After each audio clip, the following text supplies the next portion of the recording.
Assalamualaikum warahmatullahi wabarakatuh. Oke, dalam video ini saya akan memberikan feedback terkait penugasan narrative paragraph in the previous meeting. Okay, unfortunately today I'm not able to give the feedback through online meeting. So please watch and learn the video. Okay, narrative paragraph always tells about past experience. Sehingga ketika you are going to write a narrative paragraph, what you need to do is that you need to make sure that what you tell is a past experience.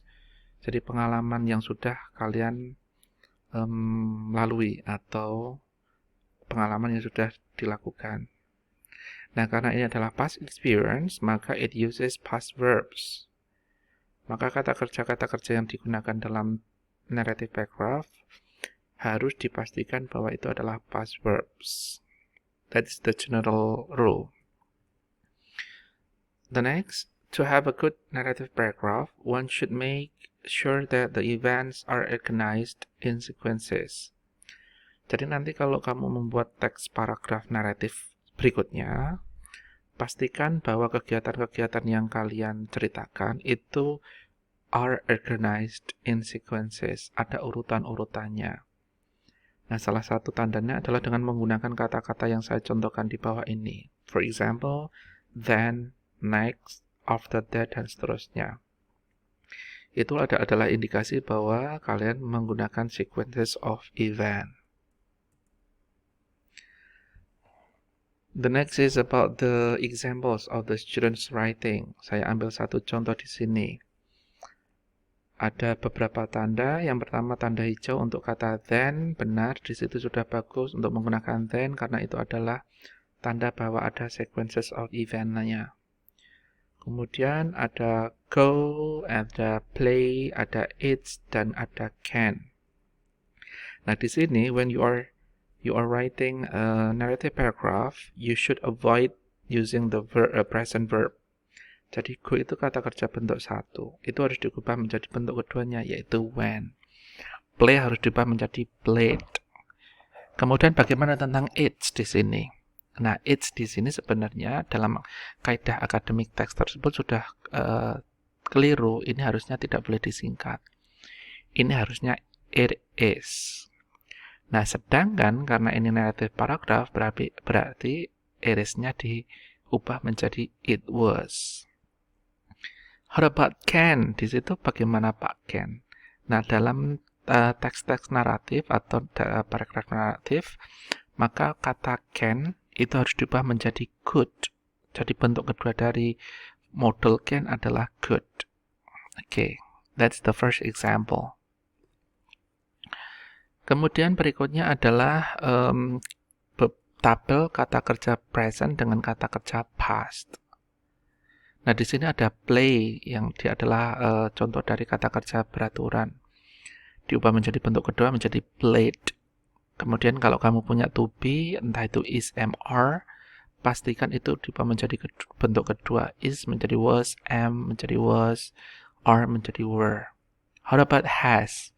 Mempunyai, harus diubah menjadi bentuk keduanya had. Kemudian dua contoh berikutnya, can dan will adalah contoh dari models yang harus diganti menjadi models bentuk keduanya. If you have can in your narrative paragraph, then you should change into could. Kemudian kalau itu will, harus diganti menjadi would. Berikutnya di sini, ada contoh berikutnya yang saya tandai merah. Pertama adalah will crying. Nah, will crying ini ada dua kaidah yang tidak sesuai. Yang pertama adalah penggunaan will, yang kedua adalah will diikuti crying. Yang pertama, menggunakan will dalam narrative paragraph itu belum sesuai. Dia harus diubah menjadi would. Sudah, kalau kemudian sudah would, maka would tidak boleh diikuti verb ing. Jadi untuk will crying harus diubah menjadi would cry atau would be crying. Kemudian kata kedua, leave, itu harus diubah menjadi bentuk kedua, left. Kemudian bawah, his harus ditulis besar, want harus diubah menjadi wanted, play menjadi played, eat menjadi ate, study menjadi studied. Kemudian a special credit for you to write Miko and I. Nah, Miko and I itu sudah benar. Ini materi kemarin. I should be put in the last part of a group of names. Jadi nanti kalau kamu punya siapa dan saya seperti itu. I should be in the last part. Good. Kemudian di sini saya terangkan beberapa kata yang salah dan versi benarnya. Jika kalian bilang I want to know, maka dalam narrative paragraph Anda harus ganti menjadi I wanted to know. She's my friend menjadi she was my friend. She will go menjadi she would go. She can live menjadi she could live. Nah, di sini harus dipahamkan, terutama untuk penggunaan modals. Kemudian berikutnya, Pak, kalau untuk paragraf naratif paragraf, apakah harus selalu menggunakan simple past tense, Pak? Kata kerja bentuk kedua. Nah, sebenarnya pertanyaan ini kalau kita lihat dari contoh-contoh yang sudah ada, dalam artian yang ada dalam pengajaran bahasa, itu tidak selamanya menggunakan simple past tense, tetapi juga boleh menggunakan tenses-tenses yang lain yang dia mempunyai muatan past event. Jadi ada unsur pastnya, ada unsur lampaunya. Seperti yang saya contohkan dalam screen ini. Misalnya kalau ada contoh tenses past continuous, maka kalian boleh menuliskan she was living dalam paragraf naratif Anda. Ada juga perfect tense, I have heard the news, kayak gitu juga boleh. Past future, she would go. Nah, tadi kalau ketemu would, sebenarnya dia tensesnya adalah past future. Kemudian past perfect tense, I had heard the news, itu juga boleh. Kemudian perfect continuous tense, I've been learning English since 2000, itu juga boleh.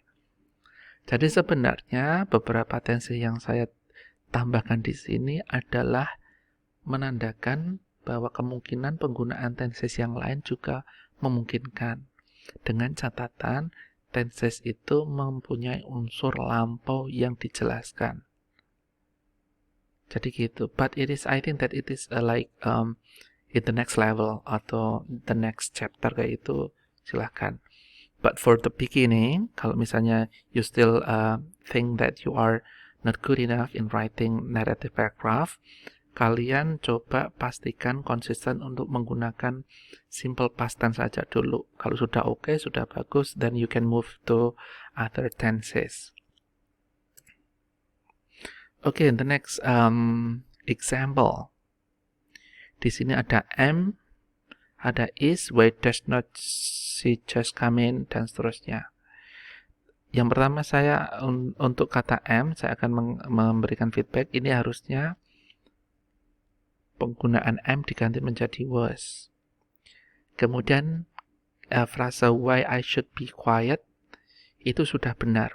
Why I should be quiet. Nah, setelah ini akan saya jelaskan tentang klausa itu. Kemudian who is speaking, ini harus diubah menjadi who was speaking. I'm also confused. I was also confused. Why my mother is speaking. Why my mother was speaking.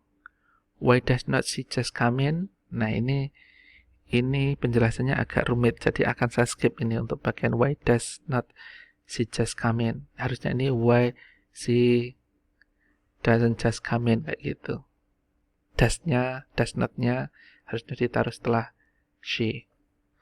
Tapi ini ada juga apa yang saya terangkan ada juga hubungannya dengan yang barusan saya jelaskan, yaitu tentang ini. Jadi misalnya kalian punya satu interrogative sentence, kalimat tanya, what is your name? Question mark. Itu sudah benar. What is your name? Tanda tanya. It is good. It is grammatically correct. Tapi ketika itu menjadi klausa, I don't know what is your name, maka di sini tidak boleh dituliskan seperti itu. What is your name adalah struktur kalimat tanya. Struktur kalimat tanya tidak boleh digunakan sebagai klausa. Kalau itu kalimat tanya, boleh, tapi kalau itu bagian dari kalimat yang lebih besar, tidak boleh digunakan seperti itu. Strukturnya harus diubah. What is your name hanya untuk kalimat tanya. Kalau untuk frasa harus diganti menjadi I don't know what your name is. Yang saya tandai hijau. Is-nya ditaruh di belakang. Kemudian kalau contoh lagi, I don't know where will she go. Where will she go adalah struktur kalimat tanya. Tidak boleh menggunakan struktur kalimat tanya dalam sebuah klausa di kalimat yang lebih besar. Nah, kalau seperti itu, maka will-nya sebagai penanda atau signal bahwa itu kalimat tanya harus kamu ubah posisinya menjadi setelah will. Jadi kalimat yang benar akan menjadi I don't know where she will go. Nah, sebenarnya yang saya terangkan ini banyak sekali aspeknya. Jadi setiap kalimat tanya kalau ditaruh menjadi klausa ada perbedaan strukturnya. Dan saya contohkan untuk dua contoh ini. Yang pertama adalah what is your name menjadi what your name is. Kemudian where will she go menjadi where she will go, kayak gitu. Jadi hati-hati. Jadi kalau misalnya kamu punya kalimat tanya diubah menjadi klausa, kamu harus pertimbangkan struktur kalimatnya, harus diubah. Kemudian berikutnya, contoh ketiga. Berikutnya untuk pertama, ini sebenarnya tidak banyak kesalahan. I think that it is very good. Hanya kesalahan very minor. Minor saja, kecil-kecil saja. The first is about the comma. Di sebelum because itu harusnya komanya dihilangkan. Were working itu bagus, itu past continuous, boleh dipakai. At that time, A-nya harus besar, until U-nya harus besar. Would meet, would-nya sudah benar, meet-nya sudah benar, ini past future. Jadi dua contoh yang tadi saya sebutkan tenses yang lain yang bisa digunakan dicontohkan di sini, were working dan would meet. Nah, itu adalah contoh yang sudah bagus. Cuma tinggal memperbaiki yang awal kalimat harus menggunakan huruf besar. Oke, itu saja penjelasan atau feedback saya terkait tugas kalian untuk narrative paragraph. Untuk berikutnya, saya akan ngasih kamu satu challenge ini. Nah, challenge ini saya akan gunakan untuk meeting berikutnya, terutama untuk yang online meeting memakai Teams. Apa itu meetingsnya? Jadi, ada satu terms dalam bahasa Inggris yang itu digunakan untuk merujuk pada penggunaan bahasa yang digunakan untuk, kalau dalam bahasa Indonesia disebut menggombal gitu. Yang dicontohkan di sini, did the sun come out or did you just smile at me? Nah, apakah matahari baru terbit atau kamu baru saja tersenyum kepadaku? Misalnya kayak gitu. Nah, ini adalah cara untuk menggombal gitu loh. Nah, what you need to do, the challenge is that you need to find what it is in English. Jadi istilahnya ini apa? Gombalan itu apa dalam bahasa Inggris? Kalau sudah tahu istilahnya, kamu cari contoh yang menurutmu itu paling bagus. So you need to choose one among many kind of gombalan in English. So that's the task atau the assignment. Oke, temukan ini istilahnya apa dalam bahasa Inggris dan pilih satu dari contoh yang menurutmu paling bagus, paling seru. Dan nanti akan saya tanyakan di pertemuan online berikutnya. Oke, that's all. Thank you very much. Assalamualaikum warahmatullahi wabarakatuh.